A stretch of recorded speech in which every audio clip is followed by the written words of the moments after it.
بسم الله الرحمن الرحيم.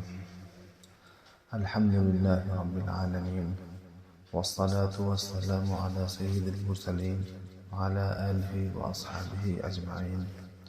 أما بعد، أعوذ بالله من الشيطان الرجيم. بسم الله الرحمن الرحيم. يريدون ليطفئوا نور الله بأفواههم ويابى الله إلا أن يتم نوره ولو كره الكافرون.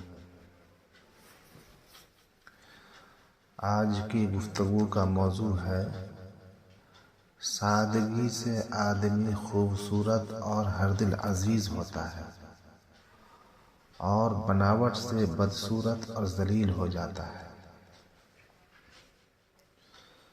سامعین کرام، وہ شخص جو دیندار اور صالح ہوتا ہے یا صالحین کی راہ پر گامزن ہوتا ہے، اللہ تعالیٰ اس کو عمل صالح کی برکت سے منور اور خوبصورت بنا دیتے ہیں۔ نیکی اور سچی دینداری کی برکت سے حسن و کمال اور ہر دل عزیزی و دل آویزی کے قیمتی جوہر اس کے اندر سے نمایاں ہونے لگتے ہیں۔ ایسا شخص معاشرے میں ایک مضبوط قلعہ اور محفوظ و مبارک ترین انسان بن جاتا ہے۔ ہر کہو مہ کی نگاہ محبت سے نگاہ محبت اس کی طرف اٹھتی ہے، جبکہ تصنع اور بناوٹ کی عادت رکھنے والے لوگوں کو ہدف طعن اور ذلت و رسوائی کا سامنا ہوتا رہتا ہے۔ سامعین کرام، جب انسان نیک عمل کا حامل ہوتا ہے تو اس کا نورانی پاور بڑھتا چلا جاتا ہے، کیونکہ یہ نورانی پاور اہل اللہ، دیندار اور متواضع حضرات کو عطا ہوتے ہیں۔ جو لوگ ریاکار، منافق، مداہن اور مکر و دغا کی گلیوں میں رہتے ہیں، چاہے وہ جتنا بھی عمل کر لیں، ان کے عمل میں نور نہیں آئے گا، اس لیے کہ بے عملی یا عملی نفاق کی نحوست سے نور سے آدمی محروم ہو جاتا ہے، اور جو شخص نور سے محروم ہوگا وہ کبھی اللہ کا محبوب اور مخلوق کی نگاہوں میں ہر دل عزیز نہیں ہو سکتا۔ اس کے برخلاف جو نور باطن کا حامل ہوتا ہے اور اس دولت سے معمور ہو جاتا ہے، وہ جس شکل اور جس جگہ کا بھی ہو، وہ اللہ اور اس کے بندے سب کی نگاہوں میں ہر دل عزیز و مقبول ہو جاتا ہے۔ معلوم ہوا کہ نور الہی سے جو شخص لیس ہے وہ کامیاب اور محفوظ ہے۔ اس لیے سامعین کرام، سادگی کو اختیار کیجیے۔ نور باطن، حسین صورت اور سیرت کا حامل بننے کے لیے یہی واحد راہ ہے۔ اس کے علاوہ جتنی راہیں ہیں سب دھوکہ ہے۔ جو لوگ دین یا دیندار کو ناپسند کرتے ہیں، دو طرح کے ہوتے ہیں۔ ایک وہ جو کبھی ناپسندیدگی کا اظہار کرتے ہیں اور کبھی اس کی اہمیت کو اجاگر کرتے ہیں، اور ایک وہ ہیں جو مسلمان ہوتے ہوئے بھی دین اور دیندار سے بغض اور نفرت رکھتے ہیں، اور ان کے دلوں میں اہل دین کی حقارت ہوتی ہے۔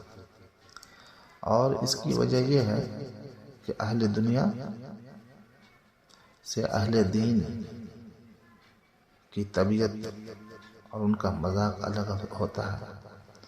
اہل دین سادہ، وضاقطہ اور سیدھے دل ہوتے ہیں۔ دونوں طبقے گمراہی کا شکار ہیں۔ فرق یہ ہے کہ ایک کم ہے اور دوسرا طبقہ زیادہ ہے۔ اس لیے میں ان حضرات کو جن کو مرنے کے بعد اللہ کو منہ دکھانا اور حشر کے میدان میں اپنے اعمال زندگی کی کارگزاری پیش کرنی ہے، اور جن کو ما بعد الموت کی زندگی آخرت پر یقین ہے، ان سے یہ عرض کرتا ہوں کہ آپ اپنا دل تھوڑا نہ کریں۔ حق اور باطل کی کشمکش میں حق ہی کو تفوق حاصل ہوتا ہے۔ حق کو ہی تفوق و برتری اور عزت ملتی ہے۔ خدا کی نگاہ میں بھی سرخرو اور بندگان خدا کی نگاہ میں بھی مقبول و محبوب ہوتا ہے،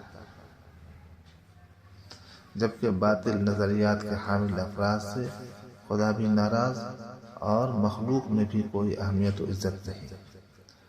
ایسے افراد چاہے دین اور دینداروں سے محبت کریں یا نفرت کریں، ان سے دین کو کوئی نقصان نہیں ہو سکتا۔ تاریخ گواہ ہے کہ اللہ کے دین کو بڑے بڑے فرعونہ وقت نے نہیں مٹایا۔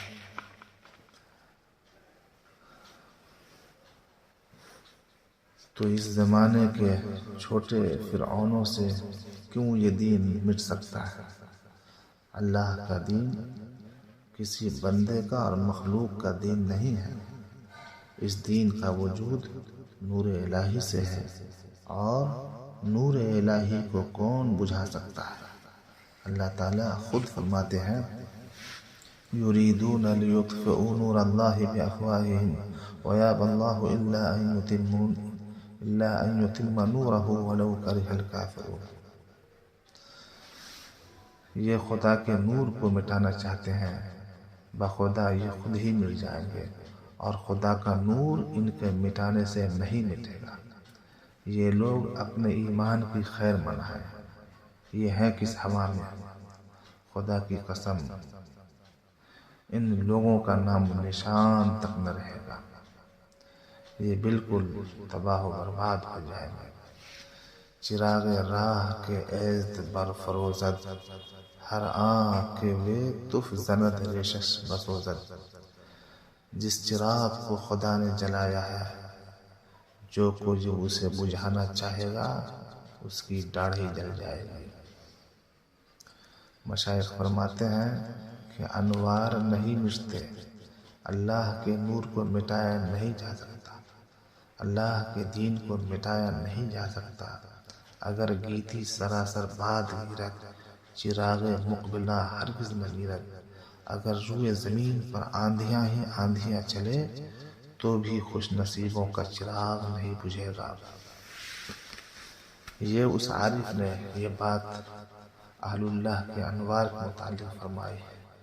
تو جب اہل اللہ کے انوار کسی کے مٹائے نہیں مٹ سکتے تو خود اللہ کا نور کس طرح مٹ سکتا ہے؟ بعض اہل اللہ پر ظالموں نے ستم کیا اور ان کو ذلیل کرنا چاہا تو ان کی قبر پر منہ ڈلوایا، مگر ان کا نام اور ان کے انوار اب تک تاباں اور درخشاں ہیں، اور وہ ظالم گمنام اور ناپید ہو گئے۔ کوئی ان کے نام سے واقف بھی نہیں، نہ ان کی قبر کا نشان باقی ہے، اور اہل اللہ کے مزارات اس وقت تک بھی مرجع خلائق بنے ہوئے ہیں۔ دوسرے یہ بات مشاہد ہے کہ اہل اللہ اپنے کو خود مٹانا، ناپید کرنا، گمنام کرنا چاہتے ہیں، اور اہل ظاہر طرح طرح سے اپنے کو ظاہر کرنا، مشہور کرنا چاہتے ہیں، مگر اہل اللہ یعنی اہل باطن ہی چمکتے ہیں، اور اہل ظاہر کی شہرت چند روزہ ہو کر خاک میں مل جاتی ہے۔ بعض مصنفین نے اپنی کتابوں کے اندر اپنا نام تک ظاہر نہیں کیا، مگر کتابیں ان کی مقبول اور متداول ہیں، اور اہل ظاہر بڑے اہتمام سے اپنا نام ظاہر کرتے ہیں، مگر ان کی کتابوں کو کوئی بھی نہیں پوچھتا۔ اس پر ایک لطیفہ ہے۔ ایک شخص نے کسی سے پوچھا کہ آپ کا نام کیا ہے، تو اس نے نام کو بڑھانا چاہا، کہا میرا نام ابو عبداللہ السمیع العلیم الذی لا یمسک السماء ان تقع علی الارض الا باذنہ۔ تو دوسرے نے ہنس کر کہا مرحبا بک یا نصف القرآن، کہ آدھے قرآن کی کنیت والے۔ تو اہل تفاخر کا یہ رنگ ہوتا ہے کہ جس طرح بن پڑتا ہے اپنے کو بڑھاتے ہیں۔ اسی طرح مثنوی میں ایک اور ایسے ہی شخص کی حکایت لکھی ہے کہ وہ غریب تھا مگر اپنے کو بڑا امیر ظاہر کرتا تھا۔ گھر میں ایک چمڑے پر چربی لگا رکھی تھی، روزانہ چربی سے مونچھوں کو چکنا کر کے باہر آتا اور لوگوں سے کہتا کہ آج میں نے پلاؤ کھایا، آج قورمہ کھایا۔ ایک دن یہ شخص اسی طرح ڈینگے مار رہا تھا کہ اس کا لڑکا گھر سے بھاگا ہوا آیا اور کہا ابا آج بلی وہ چمڑا لے گئی جس سے تم مونچھوں کو چکنا کرتے تھے۔ بیٹے نے پردہ فاش کیا اور لوگوں کو معلوم ہو گیا کہ یہ روز جھوٹ بولتا ہے، چربی سے مونچھوں کے بال چکنے کر کے پلاؤ قورمہ کھانے کا دعویٰ کرتا ہے۔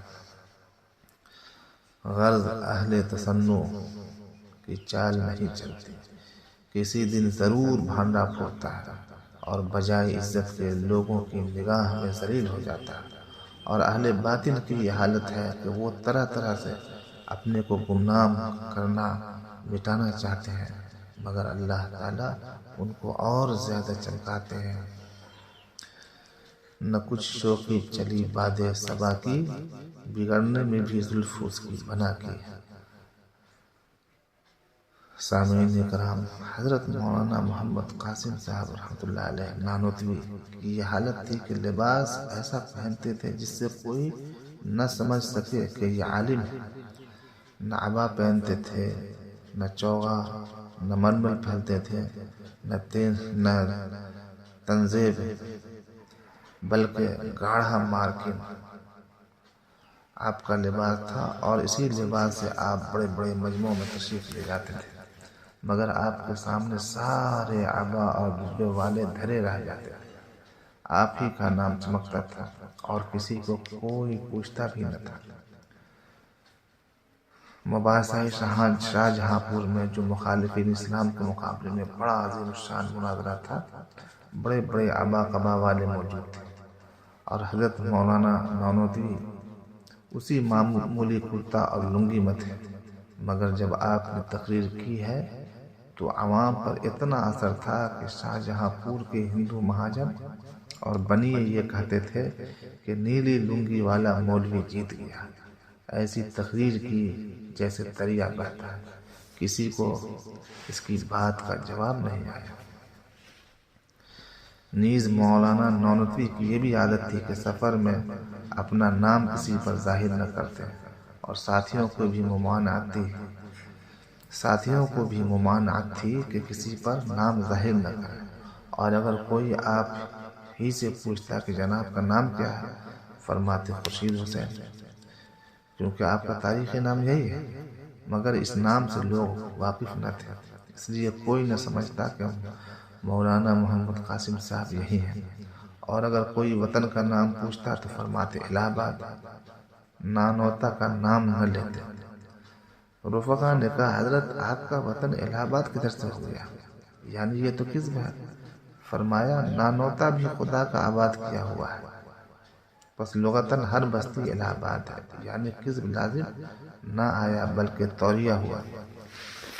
وفی المعارض مندوحۃ علی الکذب، مگر باوجود اس قدر اخفا کے چھپتے تھوڑا ہی تھے، اللہ تعالیٰ ان کو چمکاتے تھے۔ حضرات اہل اللہ کی عزت اتنی بڑی ہے کہ ان کو ظاہری اسباب شہرت اور سامان شوکت کی حاجت نہیں رہتی۔ یہ تو وہ کرے جس کو حقیقی عزت حاصل نہ ہو، وہ اسباب عزت و سامان شہرت اختیار کرتا ہے۔ متنبی کہتا ہے حسن الحضارت مجلوب بتطریت وفی البدابت حسن غیر مجلوب افدی ظباء فلات ما عرفن بها مزغ الكلام ولا صغ الحواجب ولا برزن من الحمام ماسلة اوراقهن ثقيلات العراقب۔ نہ شہر والیوں کا حسن کہ شہر والیوں کا حسن تو بناوٹ سے پیدا ہوتا ہے، دیہات کی حسینوں کا حسن فطری ہے جس میں بناوٹ کا کوئی دخل نہیں، پس اصلی حسن تو وہی ہے جو بدون بناوٹ کے حسین معلوم ہو۔ اس لیے جو لوگ واقعی اہل کمال ہیں وہ سادگی سے رہتے ہیں، اس میں کچھ اہل باطن ہی کی خصوصیت نہیں بلکہ علوم دنیا میں بھی جو اہل کامل ہیں ان میں کمال کی وجہ سے سادگی آ جاتی ہے، وہ ظاہری آرائش کی پرواہ نہیں کیا کرتے۔ آپ نے کیمیا گروں کو دیکھا ہوگا کہ کیسے شکستہ حال بنے رہتے ہیں، کیونکہ کمال مستی خیال ہستی کو گم کر دیتی ہے۔ جیسے بارات کا سامان کرنے والا تمام بارات میں میلا کچالا ہوتا ہے اور باراتی بڑے بھڑکدار کپڑے پہن کر آتے ہیں۔ بات یہی ہے کہ بارات کے منتظم کو ایک خاص مستی حاصل ہے جس نے اس کو زیب و زینت سے مستغنی کر دیا ہے۔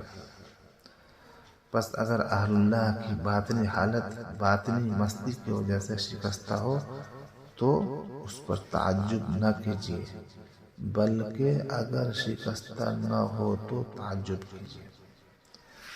اللہ تبارک و تعالی ہم سبھوں کو اپنے مشائخ کے طریقے پر، اہل اللہ اور صالحین کے طریقے پر چلنے کے توفیق عطا فرمائے، ان کی وضاقتہ کو اپنانے کے توفیق عطا فرمائے۔ آمین یا رب العالمین۔ صلی اللہ وسلم علی سیدنا محمد وعلی آلہ۔